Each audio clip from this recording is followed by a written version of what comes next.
Discussion during and or after presentation by city staff of city finances with emphasis on April 30th, 2025 and the city's financial position on April 30th, 2025. All revenues and expenses of the city may be discussed. Ms. Moreno? Yes, Honorable Mayor and Council, thank you. Tonight, we're going to be going over the finances ended in April. As of April, we're 83% of the way through our fiscal year. We'll be looking at the net position as of April 30th. We're going to compare this fiscal year to prior fiscal year. And again, these figures are unaudited and subject to change. Starting on the revenue side, citywide, our revenues year to date are up just slightly over the prior fiscal year by about $117,000.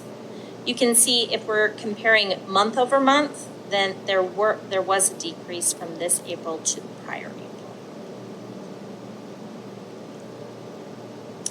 Citywide, on the expenses side, we continue to see increases in our expenses. We have also expended more in our grants fund this year than we had in a prior year to the tune of about $1.5 million.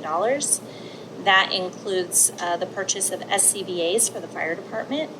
But year to date, our total expenses citywide, $14,860,497. So this is up $2.3 million over the prior fiscal year. Net position, this is just looking at our overall revenues and then subtracting out our overall expenses for the city and then looking and seeing where we're at. So you can see last year through the month of April, we had a net position of about $4 million. This year, our net position is still positive, but at $1.9 million. So we've spent more of our funds that have come in, but we are still sitting at a positive net position for the year. Okay, sales tax by category. This donut chart just shows the percentage of our sales tax and for each category that it comes in. Again, retail sales tax continues to be our biggest category of collections, then followed by food tax. And construction sales tax is our third largest this year. And we've blown our construction sales tax budget. So we brought in more this year than we were expecting in the budget process. Okay, so this first chart is our total TPT. So this is everything combined into one chart. And for the month of April, we brought in $697,987. So this is an increase over the prior fiscal year of about $10,000. So we're kind of right on track when you add everything together. So this includes bed tax, construction sales tax, food tax, all of them. Bed tax. So bed tax and, well, if I can get my little guy over here. Here's April. So this is the month that we're looking at. So for the month of April, we collected $9,526. This is an increase over the prior year collection of just $407. So we're pretty much right on par with where we were last year in bed tax collections.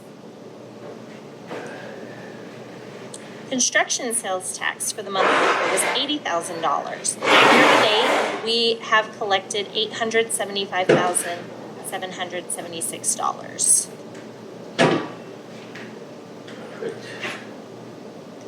Food tax collections for the month of April, $156,758. So this is just a small increase of $3,600 over the prior fiscal year.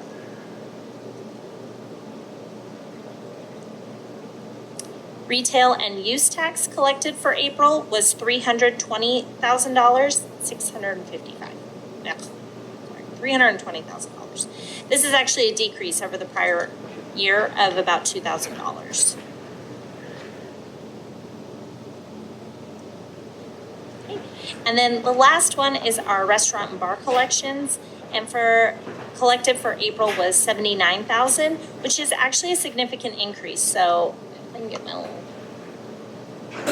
mouse right there, you can see that we have this large increase right here. So this is an anomaly that I'm looking into a little bit further, but this was a significant increase over the prior year, and just every month we typically trend closer to the around 50 to 60,000. So I'm definitely looking into why this was an increase. It could just be a makeup of taxes that weren't paid in months prior, or it could be an adjustment, but this was a significant increase of about $20,000. Okay. Great, and with that, I'll leave it to any questions. Mr. Boyle? So Megan, I have a question for you. On the construction sales tax, you said we blew way past that, we to the good side, but we've only budgeted so much, so we can't spend the difference. Where do you put that? Yeah, so actually, it would end up rolling over, or we would be able to, if we needed to spend all that money by the end of the fiscal year, which right now we're so close to the end that we probably won't, just timing wise, but we could move like in our budget, like we've done before. If we know that revenue's there in that fund and we want to be able to spend it, we could borrow or transfer budget authority from a different fund if we needed to spend it. Okay, thank you, Megan. But just to go over, the budget that we put in for revenue was $500,000 for the year. So we brought in $875,000. So we've only spent $300,000 year to date in our CIP fund. So we have some projects that we're working on, but the biggest one being, what is our biggest one that we're working on? We have pavement management, street sign upgrades, some slum and blight, Lions Park improvements, police and fire building improvements. Those we're working on, but those are probably, we're just now starting to see some activity in the improvements. And that's probably going to roll over till the next fiscal year. We're not going to get all that spent this fiscal year.